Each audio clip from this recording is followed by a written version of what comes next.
We're about to do something we may regret. We're about to set goats loose into the world. Yippee! Not exactly. Let me explain. We've had a real problem with goats in the past here and worm issues. That's why we've kept our doelings inside since we got them and just take them out for walks. But it's getting to be a little colder outside now, less light coming in through the barn doors. We'd like to get them outside, kind of free access so they can go in and outside when they want. But we can't do that from here, so we have to figure out where do we have a space for them where they'll be able to go inside and outside whenever they want. In the past, our paddocks outside of the barn, our fenced-in areas that actually keep goats in, had a lot of vegetation growing. And if you keep goats in a very small area, grazing in the same spot over and over, as we learned the hard way, you can have a real problem with worms. Even with treating them, we were working with our vet in the past trying to treat the worms. It just got to be too much of a problem. So we want to get these goats outdoor access, but we want it to be safe where they're not going to get exposed to a worm load, where we can make sure they're not eating vegetation that has worms crawling up it. So we got to find a good spot where we can get them outside, get them some sun, but keep them safe and keep them, you know, healthy. You saw it, usually they knock that one over though. We need like a heavy duty one, huh? Oh man, I saw a pool ladder. You know, like a ladder going up to a pool for free on the side of the road the other day. They would love that. We'd look so trashy. Okay, we can't use the stall they're in because it goes out to that paddock, which is green all the time. Yep. So that'll be worms in Yeah, that hill was death hill. Yeah. We need them to have just gravel, and we could put them in the back paddock here, but we have the auto waterer, which So we've learned with the sheep. The sheep would jump over the waterer out into the other paddock, which then they would jump out of that and go free. And these little things, they could slip through the high tensile fencing, no problem. Yeah. They would never be held by high tensile. Yeah, we need to have them in the net, the chicken wire stuff. Yeah. This stall right here has the little chicken door, which they could go out. They can fit out of a chicken-sized door. Oh, even our Nubian could fit out of that chicken-sized door. Goats, you know, They can fit. through it. We have the chicks in here now, but they're not chicks anymore. They're pretty big. They could go with the other chickens. I say it's time to boot the chicks. Yeah. They ain't chicks no more. No, they ain't chicks. Look at those beauties.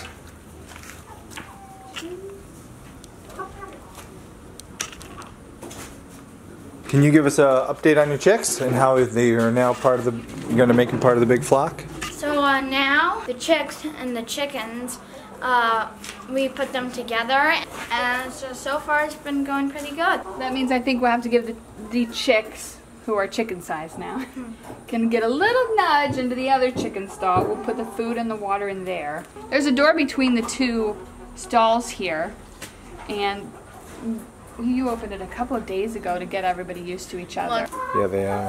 And then that way they'll be in the coop with the nesting boxes, so when they start to lay, which should be soon, for a week or so until the weather changes.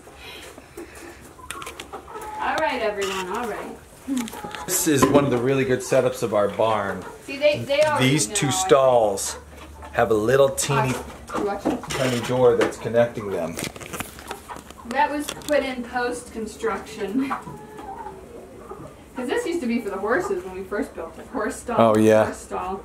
Chickens. But then Mom was doing more chickens than anything, so.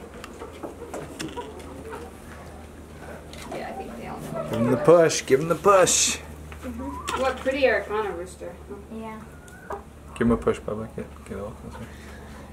And then we'll shut that door in there. Yeah. You probably.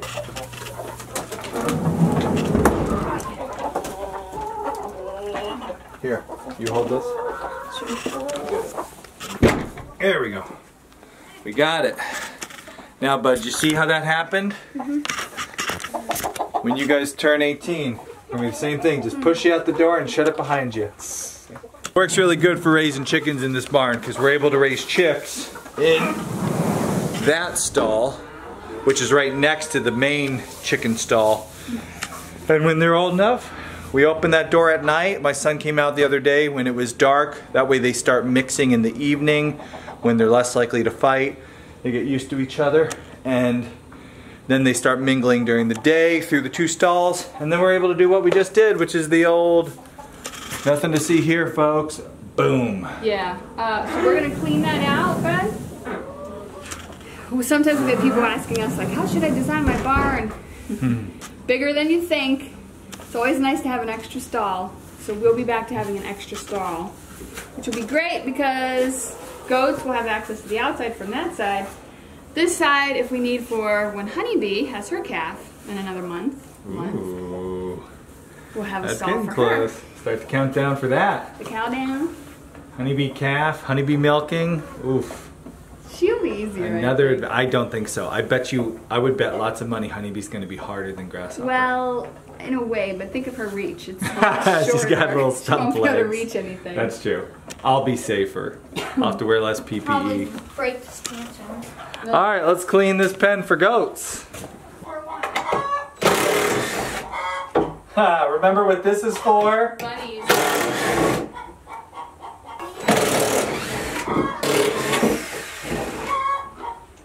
A little afraid what's going to come through this door here. Maybe a big bunny. A giant. We put up that's a door to the outside. And we screwed in that barrier because we were a long time ago we had bunnies in here inside this stall, and the little bunnies were jumping up into there and getting through the cracks into the wall, and we were getting baby bunnies in the walls. So I'm a little bit worried. Sounds cuter than it actually is.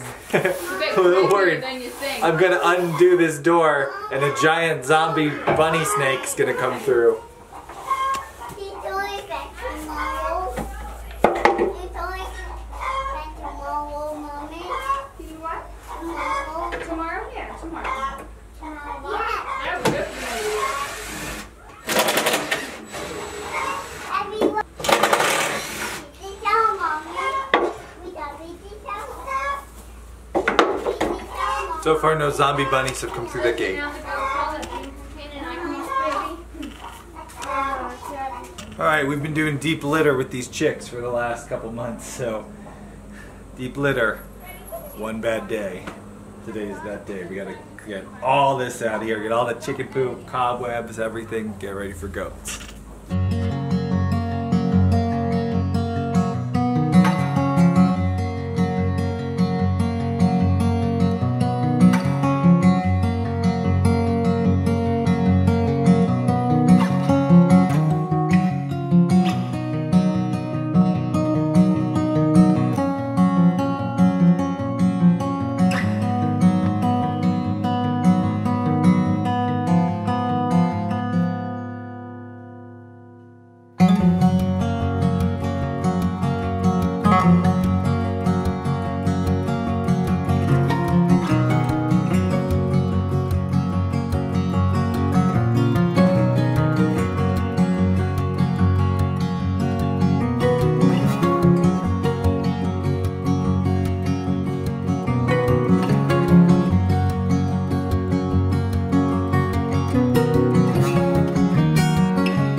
One person against 3 people. One of those cleaning the goat stall with a big shovel. This is what you deal with. This is what you deal with when you're working in a barn with goats on the loose. The naughtiest animals on the homestead. Yes. Hi. Buttons is especially trouble. This one here. Cookie behind her. Cookie's less trouble. Cookie kind of gets into trouble because she hangs out with Buttons, but Buttons is the problem.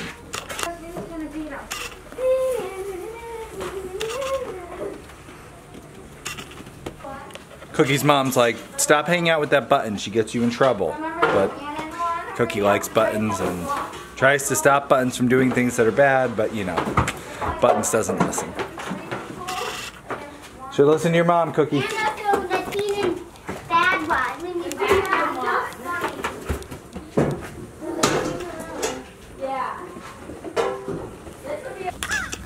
Okay, so here's how this is gonna work. We're gonna move the goats into that far stall. We're gonna open that back door, and that will give the goats this outdoor run right here where they can come and get some sunshine and jump and play around on rocks and drink and play with chickens and hopefully not escape. Like I said at the beginning of this video, this may be something we regret. If Pennsylvania ever has a resident population of wild mini goats, you'll know who to blame. Come on.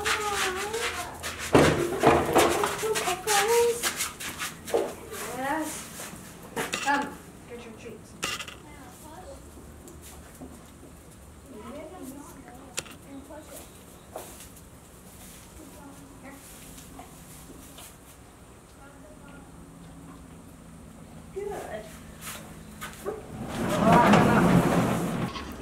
You remember the story about Pandora?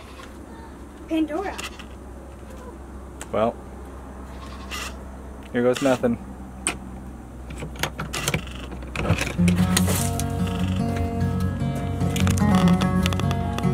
They won't open. Go back.